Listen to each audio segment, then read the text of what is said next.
Rebel ಟಿವಿಗೆ ಸ್ವಾಗತ. ನಾನು ರೋಶ್ನಿ. ಚಿತ್ರದುರ್ಗ ಮೂಲದ ರೇಣುಕಾಸ್ವಾಮಿಯನ್ನ ಚಿತ್ರಹಿಂಸೆ ನೀಡಿ ಭೀಕರವಾಗಿ ಹತ್ಯೆ ಮಾಡಿರುವಂತಹ ಆರೋಪದ ಮೇಲೆ ನಟ ದರ್ಶನ್ ಹಾಗೂ ನಟಿ ಪವಿತ್ರ ಗೌಡ ಮತ್ತು ಇನ್ನಿತರೆ ಆರೋಪಿಗಳನ್ನ ನ್ಯಾಯಾಲಯ ನಿನ್ನೆಯಷ್ಟೇ ವಿಚಾರಣೆಗೆ ಹಾಜರುಪಡಿಸಿತ್ತು. ಈ ಸಂದರ್ಭದಲ್ಲಿ 3 ಆರೋಪಿಗಳು ನೇರವಾಗಿ ಕೋರ್ಟಿಗೆ ಹಾಜರಾದರೆ ಇನ್ನ ಉಳಿದಂತಹ 7 ಮಂದಿ ಆರೋಪಿಗಳು ವಿಡಿಯೋ ಕಾನ್ಫರೆನ್ಸ್ ಮೂಲಕ ಹಾಜರಾಗಿದ್ರು. ಆದರೆ ನಿನ್ನೆಯಷ್ಟೇ ವಿಚಾರಣೆ ನಡೆದಿದೆ. ಆದರೆ ಈಗಾಗಲೇ ಎಲ್ಲರಿಗೂ ಗೊತ್ತಿರುವಂತಹ ವಿಚಾರ ಒಂದು, ನಟ ದರ್ಶನ್ ಅವರಿಗೆ ಜೈಲಿನಲ್ಲಿ ಅವರಿಗೆ ಕನಿಷ್ಠ ಸೌಲಭ್ಯವೂ ಸಿಗ್ತಾ ಇಲ್ಲ ಅಂತ ಹೇಳಿ ಅಲ್ಲಿರುವಂಥ ಅಧಿಕಾರಿಗಳೇ ಬಂದು ಅಲ್ಲಿ ಪರಿಶೀಲನೆ ನಡೆಸಬೇಕು, ತದನಂತರ ಅವ್ರ ಕ್ರಮವನ್ನು ತೆಗೆದುಕೊಳ್ಬೇಕು ಅಂತ ಹೇಳಿ ನಟ ದರ್ಶನ್ ಆಗಲಿ ಅಥವಾ ಅವರ ಪರ ವಕೀಲರಾಗಿರುವಂಥವರು ಸುನೀಲ್ ಅವರು ಕೂಡ ಈ ಹಿಂದೆ ವಾದವನ್ನು ಮಂಡಿಸಿದ್ರು. ಆದರೆ ಇಲ್ಲಿ ಗೊತ್ತಾಗ್ತಾ ಇರುವಂತಹ ಒಂದು ವಿಚಾರ ಏನು ಅಂತಂದ್ರೆ, ಅಲ್ಲಿ ಪರಿಶೀಲನೆ ನಡೆಸುವಂಥ ಸಂದರ್ಭದಲ್ಲಿ ಅಥವಾ ಈಗಾಗಲೇ ವರದಿಯನ್ನ ಸಲ್ಲಿಸಿದ್ದಾರೆ, ಅಂದರೆ ಇನ್ನೇನು 18ನೇ ತಾರೀಕಿನ ಒಳಗೆ ವರದಿ ಸಲ್ಲಿಸಬೇಕಾಗತ್ತೆ ಅಂತ ಹೇಳಿ ಹೈಕೋರ್ಟ್ ಸೂಚನೆ ಕೂಡ ಕೊಟ್ಟಿತ್ತು. ಹಾಗಾಗಿ ಈಗಾಗಲೇ ವರದಿಯನ್ನ ಸಲ್ಲಿಸಿದ್ದಾರೆ. ಆದರೆ ಒಂದಷ್ಟು ವಿಚಾರಗಳು ಪರಿಶೀಲನೆಯ ಸಂದರ್ಭದಲ್ಲಿ ಗೊತ್ತಾಗಿದೆ. ಹಾಗಾಗಿ ಈ ಒಂದು ವಿಚಾರ ಈಗ ಚರ್ಚೆಯಲ್ಲಿದೆ. ಅಂದರೆ ಮುಂದಿನ ದಿನಗಳಲ್ಲಿ ಏನಾಗಬಹುದು, ವರದಿಯನ್ನು ಸಲ್ಲಿಸಿದ್ದಾರೆ, ಹೌದು, ಒಂದಷ್ಟು ವಿಚಾರಗಳು ಗೊತ್ತಾಗಿದೆ. ಹಾಗಾಗಿ ಮುಂದೆ ವಾಟ್ ನೆಕ್ಸ್ಟ್ ಏನಾಗಬಹುದು ದರ್ಶನ್ ವಿಚಾರದಲ್ಲಿ ಅಂತೇಳಿ ಒಂದಷ್ಟು ಚರ್ಚೆಗಳು ಜೋರಾಗಿದೆ. ಇನ್ನು ವಿಚಾರಣೆಯ ಸಂದರ್ಭದಲ್ಲಿ ಹಣೆಗೆ ಕುಂಕುಮವನ್ನ ಇಟ್ಟು ಹಾಜರಾಗದಂತಹ ನಟ ದರ್ಶನ್ ಅವರು ತಮ್ಮ ದೈವ ಭಕ್ತಿಯನ್ನ ತೋರಿಸಿದ್ದಾರೆ ನಿನ್ನೆ ವಿಚಾರಣೆಯ ಸಂದರ್ಭದಲ್ಲಿ. ಇನ್ನು ಆರೋಪಿ ಪವಿತ್ರ ಗೌಡ ಮಾತ್ರ ಅಸಹ್ಯವಾಗಿ ನಗನಗುತ್ತಾ ಬುದ್ಧಿಯನ್ನ ತೋರಿಸಿದ್ದಾರಂತೆ. ಇದೇ ವೇಳೆ ದರ್ಶನ್ ವಿಚಾರಣೆಯನ್ನ ನ್ಯಾಯಾಲಯ ಅಕ್ಟೋಬರ್ 24ಕ್ಕೆ ಮುಂದೂಡಿಸಿದೆ. ನೋಡಿ, ನಿನ್ನೆ ಕೂಡ ವಿಚಾರಣೆಗೆ ಕರೆದಿದ್ರು. ಆ ಸಂದರ್ಭದಲ್ಲಿ ನಟ ದರ್ಶನ್ ಅವರು ಹಣೆಗೆ ಕುಂಕುಮವನ್ನ ಇಟ್ಕೊಂಡು ಬಂದಿದ್ರು. ಅದು ಕೂಡ ಒಂದು ಪಾಸಿಟಿವ್ ವೈಬಲ್ ಬಂದೇ ನಿಂತಿದ್ರಂತೆ. ಆದ್ರೆ ಪವಿತ್ರ ಗೌಡ ಮಾತ್ರ ಈ ಅಂತ ಹಲ್ಕಿಸ್ಕೊಂಡು ಯಾವಾಗ್ಲೂ ಇರೋ ತರನೇ ಬಂದಿದ್ದಾರೆ. ಇನ್ನು ಜೈಲಿನಲ್ಲಿ ದರ್ಶನ್ಗೆ ಸೌಲಭ್ಯ ಕೊಡ್ತಾ ಇಲ್ಲ ಅಂತ ದರ್ಶನ್ ಪರ ವಕೀಲರು ಹಲವು ಬಾರಿ ದೂರು ಮಾಡಿದ್ರು. ಈ ಬಗ್ಗೆ ದರ್ಶನ್ ಕೂಡ ರಿಯಾಕ್ಟ್ ಮಾಡಿ ನನಗೆ ವಿಷ ಕೊಟ್ಬಿಡಿ ಅಂತೆಲ್ಲ ಹೇಳಿಕೆಗಳನ್ನು ನೀಡಿದ್ರು. ಆ ಒಂದು ಹೇಳಿಕೆ ಕೂಡ ಸಿಕ್ಕಾಪಟ್ಟೆ ಚರ್ಚೆ ಆಗಿತ್ತು. ಈ ಕುರಿತು ಕೋರ್ಟ್ ಕಾನೂನು ಪ್ರಾಧಿಕಾರಕ್ಕೆ ವರದಿಯನ್ನ ನೀಡಬೇಕು ಅಂತ ಹೇಳಿ ಸೂಚನೆ ಕೊಟ್ಟಿತ್ತು. ಆದರೆ ದರ್ಶನ್ ಜೈಲಿನಲ್ಲಿರುವ ವೇಳೆಗೆ ರೌಡಿ ಶೀಟರ್ ಒಬ್ಬನ ಜೈಲಧಿಕಾರಿಗಳು ಕೇಕ್ ಕಟ್ ಮಾಡಿಸಿ ಬರ್ತ್ಡೇ ಆಚರಿಸುವಂತಹ ಫೋಟೋ ಎಲ್ಲೆಡೆ ಕೂಡ ವೈರಲ್ ಆಗ್ತಾ ಇತ್ತು. ಜುಜುಬಿ ಒಬ್ಬ ರೌಡಿ ಶೀಟರ್ಗೆ ಹಣ ಕೊಟ್ಟ ಮಾತ್ರಕ್ಕೆ ಇಷ್ಟೆಲ್ಲಾ ಸೌಲಭ್ಯಗಳು ಅಲ್ಲಿ ಸಿಗ್ತಾ ಇದೆ ಅಂತಂದ್ರೆ, ಒಬ್ಬ ಪ್ರಭಾವಿ ಅಷ್ಟೊಂದು ಹಣ ಇರುವಂತಹ ಒಬ್ಬ ಸ್ಟಾರ್ ನಟ ದರ್ಶನ್ಗೆ ಕೇವಲ ಒಂದು ದಿಂಬು ಹಾಸಿಗೆ ಕೊಡ್ತಾ ಇಲ್ವಾ ಅನ್ನುವಂಥ ಪ್ರಶ್ನೆಗಳು ಸಾರ್ವಜನಿಕರಲ್ಲಿ ಮೂಡಿತ್ತು. ಅಂದ್ರೆ ಒಬ್ಬ ರೌಡಿ ಶೀಟರ್ ಅಲ್ಲಿ ಸಿಕ್ಕಾಪಟ್ಟೆ ಜೋರಾಗಿ ಬರ್ತ್ಡೇನ ಸೆಲೆಬ್ರೇಟ್ ಮಾಡ್ಕೊಂಡಿರ್ತಾರೆ, ಅದು ಕೂಡ ಪರಪ್ಪನ ಅಗ್ರಹಾರ ಜೈಲಿನಲ್ಲಿ. ಹಾಗಾಗಿ ಒಬ್ಬ ರೌಡಿ ಶೀಟರ್ಗೆ ಹಣ ಕೊಟ್ಟ ಅಂತ ಹೇಳಿ ಇಷ್ಟೆಲ್ಲ ಸೌಲಭ್ಯಗಳನ್ನು ಕೊಡ್ತಿದ್ದಾರೆ ಅಥವಾ ಇಷ್ಟೆಲ್ಲ ಏನು ಬರ್ತ್ಡೇ ಎಲ್ಲ ಸೆಲೆಬ್ರೇಟ್ ಮಾಡ್ಕೊಂಡಿದ್ದಾರೆ. ಆದರೆ ನಟ ದರ್ಶನ್ ಒಬ್ಬ ದೊಡ್ಡ ಸೆಲೆಬ್ರಿಟಿ ಆಗಿದ್ದಾರೆ, ಆದರೂ ಕೂಡ ಕೇವಲ ಒಂದು ದಿಂಬು ಹಾಸಿಗೆ ಕೊಡ್ತಾ ಇಲ್ವಾ, ನಿಜವಾಗ್ಲೂ ಇದನ್ನ ನಂಬುವಂತಹ ವಿಚಾರನ ಅಂತೇಳಿ ಎಲ್ಲರೂ ಕೂಡ ಜನ ಮಾತಾಡ್ತಾ ಇದ್ರು. ಇನ್ನು ಸುಪ್ರೀಂ ಕೋರ್ಟ್ ದರ್ಶನ್ ಜಾಮೀನನ್ನ ರದ್ದು ಮಾಡಿದ ಬಳಿಕ ಮತ್ತೆ ಜೈಲಿನಲ್ಲಿ ಕಾಲ ಇದೀಗ ಸದ್ಯಕ್ಕೆ ತಳ್ಳುವಂತಾಗಿದೆ. 2ನೇ ಬಾರಿ ಜೈಲು ಸೇರಿದ ಬಳಿಕ ದರ್ಶನ್ ತಮಗೆ ಅಗತ್ಯ ಸೌಲಭ್ಯಗಳನ್ನ ಕೊಡ್ತಾ ಇಲ್ಲ, ವಾಕಿಂಗ್ ಮಾಡೋದಕ್ಕೂ ಬಿಡ್ತಾ ಇಲ್ಲ ಅಂತ ಹೇಳಿ ಹಲವು ಆರೋಪಗಳನ್ನ ಈ ಹಿಂದೆಯೂ ಮಾಡಿದ್ರು. ಇನ್ನು ನ್ಯಾಯಾಧೀಶರ ಮುಂದೆ ದರ್ಶನ್ ಮಾಡಿದಂತಹ ಆರೋಪಗಳು ದೊಡ್ಡ ಮಟ್ಟದಲ್ಲಿ ಚರ್ಚೆಯಾಗಿತ್ತು. ದರ್ಶನ್ ಪರ ವಕೀಲರು ಕೂಡ ನ್ಯಾಯಾಧೀಶರ ಮುಂದೆ ಹಾಸಿಗೆ ದಿಂಬು ಕೊಡೋದಕ್ಕೆ ಮನವಿಯನ್ನ ಮಾಡಿಕೊಂಡಿದ್ರು. ಇನ್ನು ದರ್ಶನ್ ನ್ಯಾಯಾಧೀಶರೇ ಖುದ್ದಾಗಿ ಬಂದು ಪರಿಶೀಲನೆ ಮಾಡುವಂತೆ ಬೇಡಿಕೊಂಡಿದ್ರು. ಈ ಹಿನ್ನೆಲೆಯಲ್ಲಿ 57ನೇ ಸಿಸಿಎಚ್ ಕೋರ್ಟ್ನ ನ್ಯಾಯಾಧೀಶರು ಕಾನೂನು ಸೇವೆಗಳ ಪ್ರಾಧಿಕಾರಕ್ಕೆ ಪರಿಶೀಲನೆ ನಡೆಸೋದಕ್ಕೆ ಹೇಳಿತ್ತು. ಅದು ಈಗ ವರದಿಯನ್ನ ಸಲ್ಲಿಸಿದ್ದಾರೆ. ಹಾಗಾದ್ರೆ ಆ ವರದಿಯಲ್ಲಿ ಏನಿತ್ತು, ಏನೆಲ್ಲ ಪರಿಶೀಲನೆ ನಡೆಸಿದ್ದಾರೆ, ನಿಜವಾಗ್ಲೂ ಕೂಡ ಈ ಒಂದು ಸೌಲಭ್ಯಗಳು ನಟ ದರ್ಶನ್ಗೆ ಸಿಗ್ತಾ ಇಲ್ವಾ ಅಥವಾ ಇವರೇ ಸುಳ್ಳು ಹೇಳ್ತಿದ್ದಾರಾ ಅನ್ನುವಂಥ ಪ್ರಶ್ನೆಗಳು ಸಹಜವಾಗಿಯೇ ಮೂಡುತ್ತೆ. ಇನ್ನು ಬೆಂಗಳೂರಿನ ಪರಪ್ಪನ ಅಗ್ರಹಾರದ ಜೈಲಧಿಕಾರಿಗಳು ದರ್ಶನ್ಗೆ ಬೇಕಂತೆ ಸೌಲಭ್ಯಗಳನ್ನ ಕೊಡ್ತಾ ಇಲ್ಲ, ಟಾರ್ಗೆಟ್ ಮಾಡ್ತಿದ್ದಾರೆ ಎಂಬ ಆರೋಪಗಳು ಕೂಡ ಕೇಳಿ ಬರ್ತಾ ಇತ್ತು. ಇನ್ನು ಕಾನೂನು ಸೇವೆಗಳ ಪ್ರಾಧಿಕಾರ ವರದಿ ನೀಡಿದ ಬಳಿಕ ಈ ಎಲ್ಲ ಆರೋಪಗಳಿಗೆ ತೆರೆ ಬಿದ್ದಿದೆ. ಹಾಗಾದ್ರೆ ದರ್ಶನ್ ಇಲ್ಲಿಯವರೆಗೆ ಮಾಡಿದಂತಹ ಆರೋಪಗಳು ನಿಜನಾ ಅಥವಾ ಸುಳ್ಳ, ಏನಿದೆ ಈ ವರದಿಯಲ್ಲಿ? ಕೋರ್ಟ್ ಸೂಚನೆಯಂತೆ ಕಾನೂನು ಸೇವೆಗಳ ಪ್ರಾಧಿಕಾರ ದರ್ಶನ್ ಇರುವಂತಹ ಪರಪ್ಪನ ಅಗ್ರಹಾರ ಜೈಲಿಗೆ ಭೇಟಿ ನೀಡಿ ಪರಿಶೀಲನೆಯನ್ನ ಮಾಡಿದ್ರು. ದರ್ಶನ್ ಇರುವಂತಹ ಬ್ಯಾರೆಕ್ನಿಂದ ಹಿಡಿದು ಅವರಿಗೆ ನೀಡ್ತಾ ಇರುವಂತಹ ಸೌಲಭ್ಯಗಳು ಹಾಗೂ ಆರೋಗ್ಯದ ಬಗ್ಗೆ ಪರಿಶೀಲನೆ ನಡೆಸಿದ್ದಾರೆ. ಹಾಗೆ ಖುದ್ದಾಗಿ ದರ್ಶನ್ ಜೊತೆ ಚರ್ಚೆ ಕೂಡ ಮಾಡಿದ್ದಾರಂತೆ. ಇನ್ನೊಂದು ಕಡೆ ಜೈಲಧಿಕಾರಿಗಳ ಕಡೆಯಿಂದಲೂ ಕೂಡ ಮಾಹಿತಿಯನ್ನ ಕಲೆ ಹಾಕಿ ನ್ಯಾಯಾಲಯಕ್ಕೆ ವರದಿಯನ್ನ ಸಲ್ಲಿಸಲಾಗಿದೆ. ಇನ್ನು ಕಾನೂನು ಸೇವೆಗಳ ಪ್ರಾಧಿಕಾರ ಸಲ್ಲಿಸಿರುವಂತಹ ಇನ್ನು ಈ ವರದಿಯ ಪ್ರಕಾರ ದರ್ಶನ್ ಇರುವಂತಹ ಸೆಲ್ನಲ್ಲಿ 2 ಶೌಚಾಲಯಗಳ ವ್ಯವಸ್ಥೆಯೂ ಇದೆ. ಹಾಗೆ ದರ್ಶನ್ಗೆ ಹೆಚ್ಚುವರಿ ಹಾಸಿಗೆ ದಿಂಬನ್ನ ನೀಡಲಾಗ್ತಾ ಇಲ್ಲ. ಅಂದ್ರೆ ಇಷ್ಟು ದಿನ ದರ್ಶನ್ ಏನು ಹಾಸಿಗೆ ದಿಂಬು ಕೊಡ್ತಾ ಇಲ್ಲ ಅಂತ ಹೇಳಿ ಯಾವಾಗ ಪರಪ್ಪನ ಅಗ್ರಹಾರ ಜೈಲಿಗೆ ಹೋದ್ರು 2ನೇ ಬಾರಿ, ಅವಾಗಿನಿಂದ ಇದೊಂದೇ ವಿಚಾರ ಚರ್ಚೆಯಲ್ಲಿದೆ. ಇದೊಂದೇ ವಿಚಾರಕ್ಕೆ ಎಷ್ಟೊಂದು ಬಾರಿ ಅವ್ರಿಗೆ ಕೋರ್ಟ್ ಹಿಯರಿಂಗ್ ಇತ್ತು, ಮತ್ತೆ ಮುಂದೂಡಿಕೆ ಆಯಿತು. ಈ ಒಂದು ವಿಚಾರದಲ್ಲಿ ಎಲ್ಲೆಲ್ಲಿಗೋ ಹೋಯ್ತು ಆ ಮ್ಯಾಟರ್. ಆದರೆ ಇಲ್ಲಿ ಗೊತ್ತಾಗಿದ್ದು ಫೈನಲಿ ನಿಜವಾಗ್ಲೂ ಕೂಡ ನಟ ದರ್ಶನ್ಗೆ ಹೆಚ್ಚುವರಿ ಹಾಸಿಗೆ ಅಥವಾ ದಿಂಬನ್ನ ಕೊಟ್ಟಿಲ್ಲ. ಯಾಕೆ ಅಂತಂದ್ರೆ ವಿಚಾರಣಾಧೀನ ಖೈದಿಗಳಿಗೆ ಈ ಸೌಲಭ್ಯ ಕೊಡುವಂತಹ ನಿಯಮವೇ ಇಲ್ಲ ಅಂತ ವರದಿಯಲ್ಲಿ ಹೇಳಲಾಗಿದೆ. ಮುಖ್ಯವಾಗಿ ದರ್ಶನ್ ಅವರ ವಿಚಾರದಲ್ಲಿ ಜೈಲಧಿಕಾರಿಗಳು ನಿಯಮಗಳನ್ನ ಪಾಲಿಸ್ತಾ ಇದ್ದಾರೆ. ಕಾರಣ ಏನು ಅಂತಂದ್ರೆ ಅವರಿಗೆ ಒಂದು ಸ್ಟ್ರಿಕ್ಟ್ ಆಗಿ ಒಂದು ಸೂಚನೆ, ವಾರ್ನಿಂಗ್ ಕೂಡ ಬಂದಿದೆ. ದರ್ಶನ್ ಅವರ ವಿಚಾರದಲ್ಲಿ ಯಾವುದೇ ಲೋಪದೋಷ ಆಗಬಾರ್ದು, ಎಲ್ಲವೂ ಕೂಡ ಸರಿಯಾಗಿ ಆಗಬೇಕು ಅಂತ ಹೇಳಿ ಅವರಿಗೆ ಈಗಾಗಲೇ ಒಂದು ಸೂಚನೆ ಕೂಡ ಬಂದಿದೆ. ಜೈಲ್ ವೈದ್ಯರಿಂದ ದರ್ಶನ್ಗೆ ಫಿಸಿಯೋಥೆರಪಿ ಸೌಲಭ್ಯ ಕೂಡ ಕೊಟ್ಟಿದ್ದಾರೆ. ಈಗಾಗಲೇ ದರ್ಶನ್ ಬ್ಯಾರಕ್ನಲ್ಲಿ ರಾತ್ರಿ ಪೂರ್ತಿ ಲೈಟ್ ವ್ಯವಸ್ಥೆ ಕೂಡ ಮಾಡಲಾಗಿದೆ. ಆದರೆ ರಾತ್ರಿ ಇಡೀ ಲೈಟ್ ಬೇಡ ಅಂತ ದರ್ಶನ್ ಹೇಳಿದ್ದಾರಂತೆ, ನಿದ್ದೆ ಬರೋದಿಲ್ಲ ನನಗೆ ಅಂತ ಹೇಳಿದ್ದಾರೆ.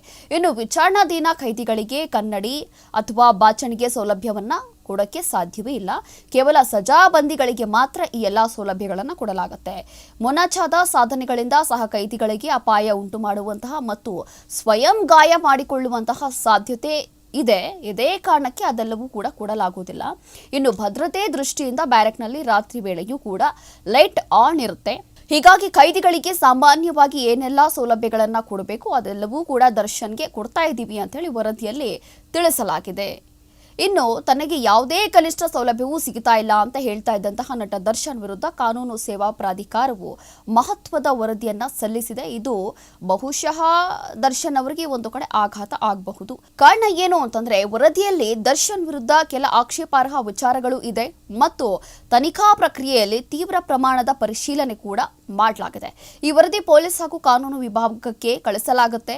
ಅದರ ಆಧಾರದ ಮೇಲೆ ಮುಂದಿನ ಕ್ರಮಗಳನ್ನ ತೀರ್ಮಾನ ಮಾಡಲಾಗುತ್ತೆ. ಇದರಿಂದ ದರ್ಶನ್ ವಿರುದ್ಧದ ಕ್ರಮಗಳು ಹೆಚ್ಚು ಕಠಿಣ ಆಗುವಂತಹ ಸಾಧ್ಯತೆ ಕೂಡ ಇದೆ. ಕಾರಣ ಏನು ಅಂತಂದ್ರೆ ಪ್ರತಿಯೊಂದು ಇಂಚಿಂಚು ಮಾಹಿತಿಯನ್ನ ಅವರು ಕಲೆ ಹಾಕಿದ್ದಾರೆ. ಅದರ ಜೊತೆಗೆ ಅಲ್ಲಿ ಕನಿಷ್ಠ ಒಂದು 2 ರಿಂದ 3 ಗಂಟೆಗಳ ಕಾಲ ಈ ಒಂದು ತನಿಖೆಯನ್ನ ನಡೆಸಿದ್ದಾರೆ ಅಧಿಕಾರಿಗಳು. ಆ ಒಂದು ಸೆಲ್ಗೆ ಹೋಗಿ ಈ ಹಿಂದೆ ಜೈಲಧಿಕಾರಿಗಳು ಸಿಬ್ಬಂದಿಯನ್ನ ಹೊರಗೆ ಕಳಿಸಿ ಜೈಲಿನಲ್ಲಿ ಸತತ 2 ಅಥವಾ 3 ಗಂಟೆಗಳ ಕಾಲ ಅಧಿಕಾರಿಗಳು ಪರಿಶೀಲನೆಯನ್ನ ನಡೆಸಿದ್ರು.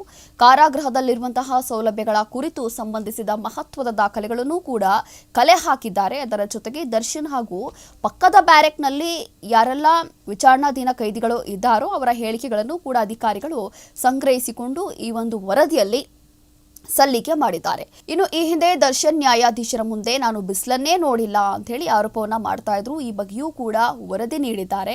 ದರ್ಶನ್ಗೆ ಪ್ರತಿದಿನ 1 ಗಂಟೆ ವಾಕಿಂಗ್ ಮಾಡೋದಕ್ಕೆ ಹಾಗೂ ಆಟ ಆಡಲಿಕ್ಕೆ ಅವಕಾಶವನ್ನ ನೀಡಲಾಗಿದೆ. ದರ್ಶನ್ ಇನ್ನು ಹೆಚ್ಚು ಸಮಯ ಓಡಾಡಿದ್ರೆ ಬೇರೆ ಬ್ಯಾರೆಕ್ನ ಖೈದಿಗಳು ಕಿರ್ಚಾಡ್ತಾರೆ. ಅಷ್ಟೇ ಅಲ್ಲದೆ ಅಕ್ಕಪಕ್ಕದ ಅಪಾರ್ಟ್ಮೆಂಟ್ಸ್ ನ ಜನರು ಫೋಟೋಗಳನ್ನ ತೆಗಿತಾರೆ ಅಂತ ಹೇಳಿ ಜೈಲಧಿಕಾರಿಗಳು ವಿವರಣೆಯನ್ನ ನೀಡಿದ್ದಾರೆ. ದರ್ಶನ್ ಟಿವಿ ಕೊಟ್ಟಿಲ್ಲ ಅಂತ ಹೇಳಿ ದೂರು ಕೊಟ್ಟಿದ್ರು. ಖೈದಿಗಳಿಗೆ ಟಿವಿ ನೋಡೋದಕ್ಕೆ ಅವಕಾಶ ಇದೆ, ಆದರೆ ಪ್ರತ್ಯೇಕವಾಗಿ ಟಿವಿ ನೀಡೋದಕ್ಕೆ ಅವಕಾಶ ಇಲ್ಲ ಅಂತ ಹೇಳಿ ಈ ಒಂದು ವರದಿಯಲ್ಲಿ ಉಲ್ಲೇಖಿಸಲಾಗಿದೆ. ಇನ್ನು ಕುಟುಂಬಕ್ಕೆ ಕರೆ ಮಾಡಿದಂತಹ ಸಂದರ್ಭದಲ್ಲಿ ಲೌಡ್ ಸ್ಪೀಕರ್ನಲ್ಲೇ ಮಾತಾಡುವಂತೆ ಹೇಳ್ತಾರೆ. ಆದರೆ ಜೈಲಿನ ನಿಯಮದ ಪ್ರಕಾರ ಅಧಿಕಾರಿಗಳು ಕರೆಗಳನ್ನ ಆಲಿಸಬಹುದು ಅಂತ ಕೂಡ ಈ ಒಂದು ವರದಿಯಲ್ಲಿ ಹೇಳಲಾಗಿದೆ. ಇನ್ನು ದರ್ಶನ್ ಕಾಲಿಗೆ ಫಂಗಸ್ ಬಂದಿದೆ ಅಂತ ಈ ಹಿಂದೆ ಆರೋಪ ಮಾಡ್ತಾ ಇದ್ರು. ಆದರೆ ಚರ್ಮ ರೋಗ ತಜ್ಞೆ ಆಗಿರುವಂತಹ ಜ್ಯೋತಿ ಅವರು ಫಂಗಸ್ಸೇ ಬಂದಿಲ್ಲ, ಆದರೆ ಹಿಮ್ಮಡಿ ಬಂದಿದೆ ಅಷ್ಟೇ, ಮೆಡಿಸಿನ್ ತೆಗೆದುಕೊಳ್ಳಲು ಸೂಚನೆ ಕೊಡಲಾಗಿದೆ ಅಂತೇಳಿ ಈ ವರದಿಯಲ್ಲಿ ಉಲ್ಲೇಖ ಮಾಡಲಾಗಿದೆ. ಕಾನೂನು ಸೇವೆಗಳ ಪ್ರಾಧಿಕಾರ ಸದಸ್ಯ ಕಾರ್ಯದರ್ಶಿ ನ್ಯಾಯಮೂರ್ತಿ ವರದರಾಜ್ ನ್ಯಾಯಾಲಯಕ್ಕೆ ವರದಿಯನ್ನ ಸಲ್ಲಿಸಿದ್ದಾರೆ. ದರ್ಶನ್ ಅವರ ಬಹುತೇಕ ಆರೋಪಗಳಿಗೆ ತದ್ವಿರುದ್ಧ ವರದಿಯೇ ಬಂದಿದೆ ಅನ್ನೋ ಮಾಹಿತಿ ಇದೆ. ಬಿಸಿಲಲ್ಲಿ ವಾಕ್ ಮಾಡೋದಕ್ಕೆ ಪರ್ಯಾಯ ವ್ಯವಸ್ಥೆ ಮಾಡುವ ಅಗತ್ಯ ಇದೆ ಅನ್ನೋದು ದರ್ಶನ್ ಪರ ಇರುವಂತಹ ಏಕೈಕ ವರದಿ.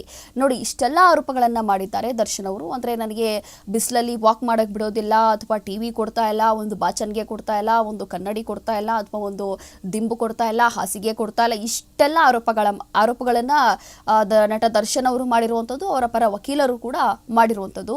ಆದರೆ ಇಲ್ಲಿ ಅಧಿಕಾರಿಗಳು ಹೋಗಿ ಪರಿಶೀಲನೆ ಮಾಡುವಂತಹ ಸಂದರ್ಭದಲ್ಲಿ ಅವರ ಒಂದು ಬ್ಯಾರಕ್ನಲ್ಲಿ ಅಥವಾ ಅವರಿರುವಂತಹ ಒಂದು ಸೆಲ್ಲಲ್ಲಿ ಅವರಿಗೆ ಕನಿಷ್ಠ ಸೌಲಭ್ಯ ಅಂದ್ರೆ ಒಂದು ವಿಚಾರಣಾಧೀನ ಕೈದಿಗೆ ಏನೆಲ್ಲ ಸೌಲಭ್ಯಗಳನ್ನು ಕೊಡಬೇಕಾಗುತ್ತೋ ಅದೆಲ್ಲವೂ ಕೂಡ ಕೊಟ್ಟಿದ್ದಾರೆ. ಅಂದರೆ ಸಜಾಬಂದಿ ಆಗಿರುವಂತಹ ಕೈದಿಗಳೇನಿರ್ತಾರೋ ಅವರಿಗೆ ಕೊಟ್ಟಿರುವಂತಹ ಸೌಲಭ್ಯಗಳು ನಟ ದರ್ಶನ್ ಅವರಿಗೆ ನನಗೂ ಕೊಡಿ ಅಂತ ಕೇಳ್ತಾ ಇದ್ರು. ಆದರೆ ಇದೆಲ್ಲವೂ ಕೂಡ ಕೊಡಲಿಕ್ಕೆ ಸಾಧ್ಯ ಇಲ್ಲ ಅಂಥೇಳಿ ಈ ವರದಿಯಲ್ಲಿ ಉಲ್ಲೇಖ ಆಗಿದೆ. ಹಾಗಾಗಿ ಆಲ್ಮೋಸ್ಟ್ ಇವರು ಎಷ್ಟೆಲ್ಲ ಆರೋಪಗಳನ್ನು ಮಾಡಿದ್ರು ಅದರ ವಿರುದ್ಧವೇ ಈ ವರದಿಯಲ್ಲಿ ಬಂದಿರುವಂಥದ್ದು.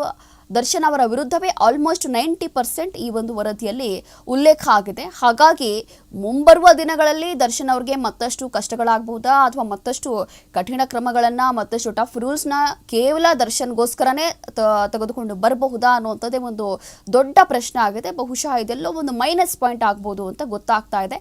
ಕಾರಣ ಏನು ಅಂತಂದರೆ ಇಲ್ಲಿ ಒಂದೇ ಒಂದು ವಿಚಾರ ದರ್ಶನ್ ಅವರು ಆರೋಪ ಮಾಡಿದ್ರಲ್ಲ, ಇದು ಒಂದೇ ಒಂದು ವಿಚಾರ ನಿಜ ಅಂತ ಗೊತ್ತಾಗ್ತಾ ಇರೋದು. ಏನು ಅಂತಂದರೆ ಬಿಸಿಲಲ್ಲಿ ವಾಕ್ ಮಾಡೋದಕ್ಕೆ ಪರ್ಯಾಯ ವ್ಯವಸ್ಥೆ ಮಾಡುವ ಅಗತ್ಯ ಇದೆ ಅಂತೇನು ಹೇಳಿದ್ರು ಅದೊಂದು ಮಾತ್ರ ದರ್ಶನ್ ಪರ ಇದೆ. ಅದು ಬಿಟ್ಟರೆ ಇನ್ನು ಆಲ್ಮೋಸ್ಟ್ ಅವರಿಗೆ ಬೇಕಾಗಿರುವಂಥ ಅಂದರೆ ಒಬ್ಬ ವಿಚಾರಣಾಧೀನ ಕೈದಿಗೆ ಏನೆಲ್ಲ ಸೌಲಭ್ಯಗಳನ್ನು ಕೊಡ್ತಾ ಇದ್ದಾರೋ ಆ ಎಲ್ಲ ಸೌಲಭ್ಯಗಳು ಕೂಡ ನಟ ದರ್ಶನ್ ಅವರಿಗೆ ಕೊಡ್ತಾ ಇದ್ದಾರೆ. ಆದರೆ ಒಂದಷ್ಟು ಸೌಲಭ್ಯಗಳು ಅಂದರೆ ಒಬ್ಬ ಬೇರೆ ಕೈದಿಗಳಿಗೆ ಅಥವಾ ಒಬ್ಬ ಸಜಾಬಂದಿ ಕೈದಿಗಳಿಗೆ ಯಾವ ಸೌಲಭ್ಯಗಳನ್ನು ಕೊಡ್ತಾರೋ ಆ ಸೌಲಭ್ಯ ಮಾತ್ರ ಇಲ್ಲಿ ದರ್ಶನ್ಗೆ ಕೊಡ್ತಾ ಇಲ್ಲ. ಯಾಕೆ ಅಂತಂದರೆ ರೂಲ್ಸೇ ಆ ಥರ ಇಲ್ಲ.